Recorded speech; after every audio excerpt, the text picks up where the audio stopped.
ओम शांति। आज की अव्यक्त मुरली 6 अगस्त सन 1970 से लिया गया है, जिसका शीर्षक है दृष्टि से सृष्टि की रचना। सभी अव्यक्त स्थिति में रहते व्यक्त में कार्य कर रहे हो। जैसे बाप अव्यक्त होते व्यक्त में प्रवेश हो कार्य करते हैं, वैसे बाप समान बने हो। बाप समान बनेंगे तभी औरों को भी बाप समान बना सकेंगे। अपने आप से पूछो कि दृष्टि बाप समान बनी है। वाणी और संकल्प बाप समान बने हैं। बाप को क्या स्मृति में रहता है, जानते हो? बाप की स्मृति में सदैव क्या रहता है और आपकी स्मृति में सदैव क्या रहता है? क्या अंतर है? समान स्मृति होती है, कोई स्मृति रहती है कि कोई भी नहीं रहती है? स्मृति रहती है या स्मृति से भी परे हो? कोई बात में बाप के समान आपकी स्मृति रहती है?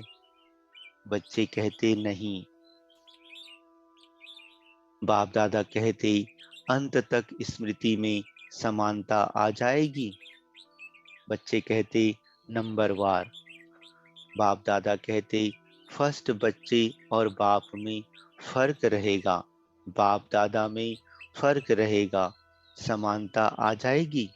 जैसे बेहद का बाप है वैसे दादा भी बेहद का बाप है। बाप दादा के समीप समानता होना चाहिए। जितनी जितनी समीपता उतनी समानता। अंत में अब बच्चे भी अपनी रचना के रचयिता बनकर प्रैक्टिकल में अनुभव करेंगे। जैसे बाप को रचना को देख रचयिता के स्वरूप की स्मृति स्वतः रहती है, ऐसी स्टेज नंबरवार बच्चों की भी आनी है। दृष्टि से सृष्टि रचने आती है। आपकी रचना कैसी है? कुक की व नैनों की दृष्टि से रचना रचेंगे? यह जो कहावत है कि दृष्टि से सृष्टि बनेगी, ऐसा दृष्टि जिससे सृष्टि बदल जाए, ऐसी दृष्टि में दिव्यता अनुभव करते हो। दृष्टि धोखा भी देती और दृष्टि पतितों को पावन भी करती। दृष्टि बदलने से सृष्टि बदल ही जाती है। तो सृष्टि कहाँ तक बदली है? दृष्टि क्या बदलनी होती है, यह मालूम है? आत्मिक दृष्टि बनानी है। आत्मिक दृष्टि, दिव्य दृष्टि और अलौकिक दृष्टि बनी है। जहाँ देखते, जिसको देखते वह आत्मिक स्वरूप ही दिखाई दे, ऐसी दृष्टि बदली है। जिस दृष्टि में अर्थात नैनों में खराबी होती है तो एक समय में दो चीजें दिखाई पड़ती हैं। ऐसे ही दृष्टि पूर्ण रूप पूर्ण नहीं बदली है तो यहाँ भी दो चीजें दिखाई पड़ती है, देही और देह। कभी वह ऐसे होता है ना।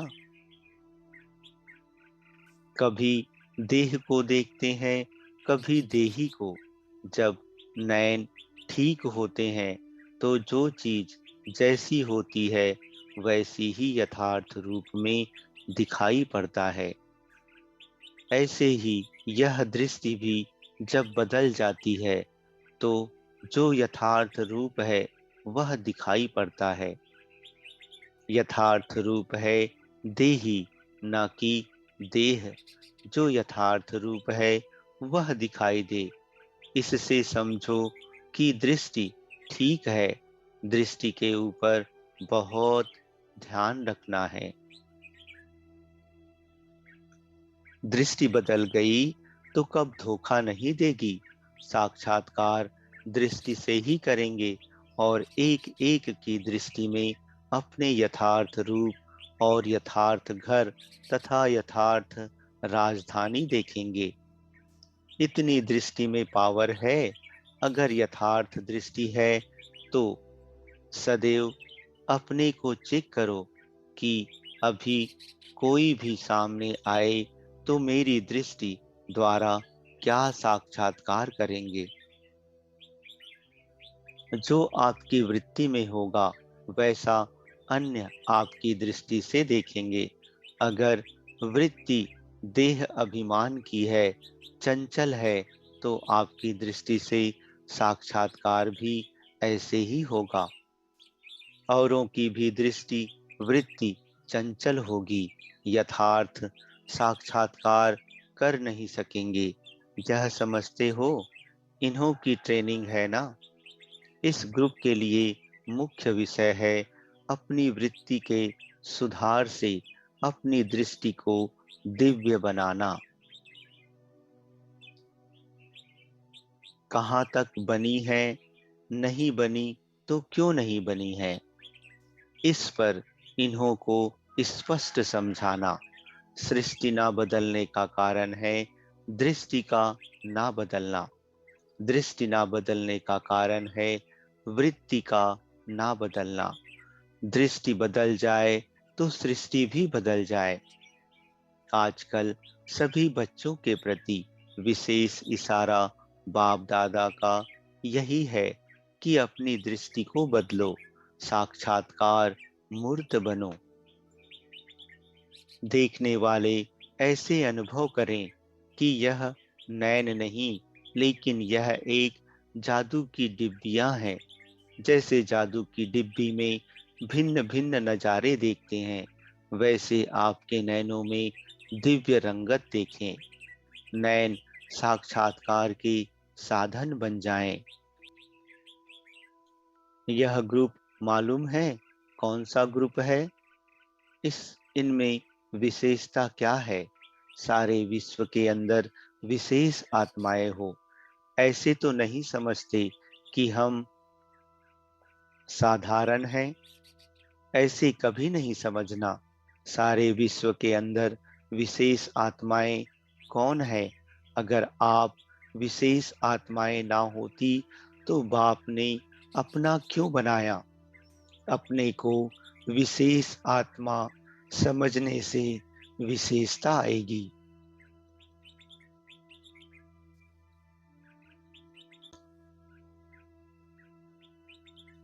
अगर साधारण समझेंगी तो कर्तव्य भी साधारण करेंगी। एक एक आत्मा अपने को विशेष समझ औरों में भी विशेषता लानी है। तुम विशेष आत्माएं हो। यह नशा ईश्वरीय नशा है, देह अभिमान का नशा नहीं। ईश्वरीय नशा सदैव नयनों से दिखाई दे। तो इस ग्रुप की विशेषता क्या है? आप अपने ग्रुप की विशेषता समझती हो? बच्चे कहते कोरा कागज है। कईयों ने विभिन्न बातें सुनाई। बाप दादा कहते इस ग्रुप का टाइटल तो बहुत बड़ा है। ट्रेनिंग के बाद यही गुण कायम रहे, यह भी ट्रेनिंग चाहिए। अभी तो विशेषताएं बहुत अच्छी सुन रही हो। कोरे कागज पर जो कुछ लिखा जाता है वह स्पष्ट होता है। जितना स्पष्ट उतना श्रेष्ठ। अगर स्पष्टता में कमी है तो श्रेष्ठता में भी कमी और कुछ मिक्स नहीं करना है। कोई कोई मिक्स बहुत करते हैं, इससे क्या होता है? यथार्थ रूप भी अयथार्थ हो जाता है। वही ज्ञान की बातें माया का रूप बन जाती है। इसलिए इस ग्रुप की यह विशेषता चित्र में दिखाई दे कि यह ग्रुप सदा स्पष्ट और श्रेष्ठ रहा। सदैव अपने यथार्थ रूप में रहे। जो बाप जैसी है उस रूप से जानकर धारण करनी है और चलते चलना है। यह है स्पष्टता। इस ग्रुप को बाप दादा क्या टाइटल देते हैं? जैसे कहावत है, छोटे सुभान अल्लाह, लेकिन बाप दादा कहते हैं छोटे तो समान अल्लाह। सभी बातों में कदम कदम में समानता रखो, लेकिन समानता कैसे आएगी? समानता के लिए दो बातें ध्यान में रखना है। साकार रूप में क्या विशेषताएं थी? एक तो सदैव अपने को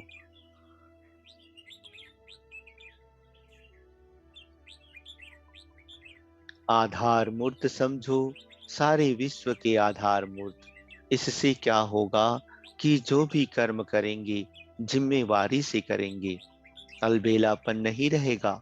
जैसे बाप दादा सर्व के आधार मूर्त हैं, वैसे हर एक बच्चा विश्व के आधार मूर्त है। जो कर्म आप करेंगे वह सभी करेंगे।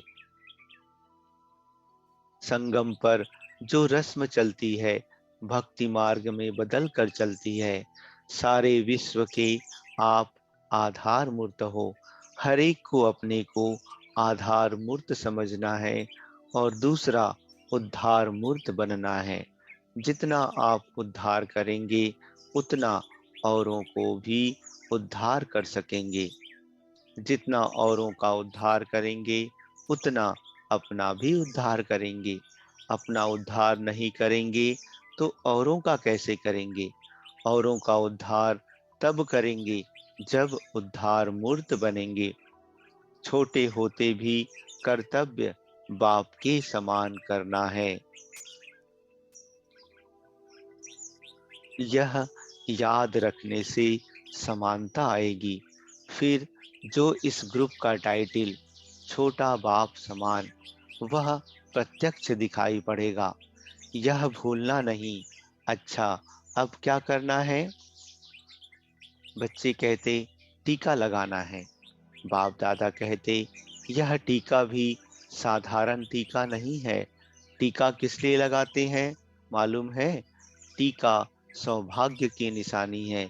जो बातें सुनी उन बातों में टीकने की निशानी टीका है।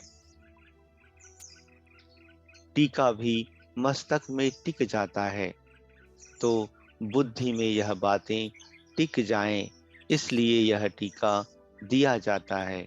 और और किस लिए है? कईयों ने अपना विचार सुनाया। बाप दादा कहते बाप दादा जो सुनाएंगे वह और है। यह टीका अर्थात इंजेक्शन सदा माया के रोगों से निवृत्त रहने का टीका है। सदा तंदुरुस्त रहने का भी टीका है। एक टीका जो आप सभी ने सुनाया और यह भी है। दोनों टीका लगाने हैं। एक है शक्तिशाली बनने का और दूसरा है सदा सुहाग और भाग्य में स्थित रहने का।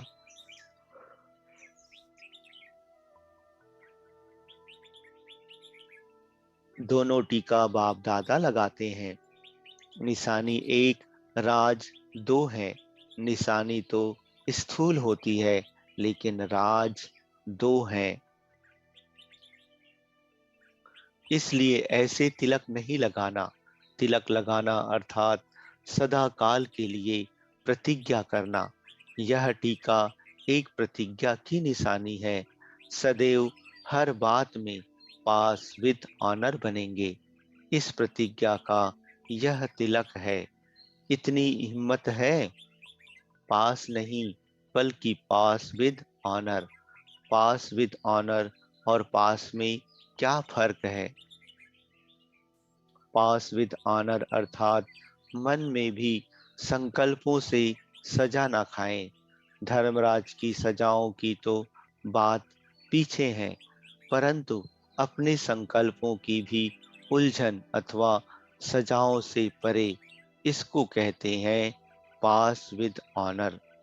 अपनी गलती से स्वयं को सजा देते हैं, उलझते हैं, पुकारते हैं, मूंझते हैं, इससे भी परे पास विद ऑनर इसको कहते हैं। ऐसी प्रतिज्ञा करने को तैयार हो।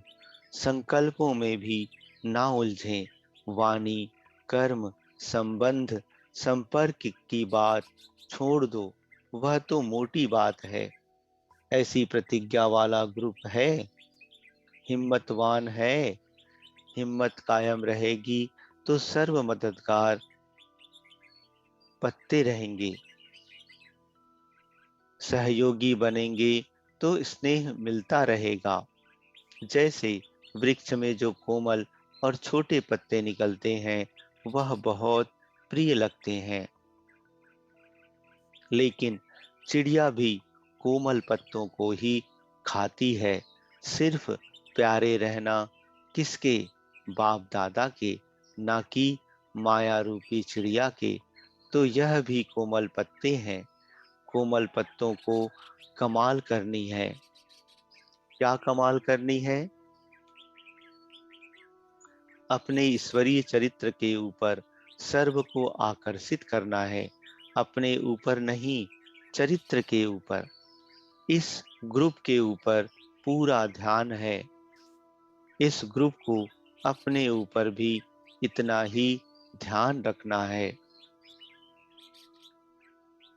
अच्छा, ओम शांति।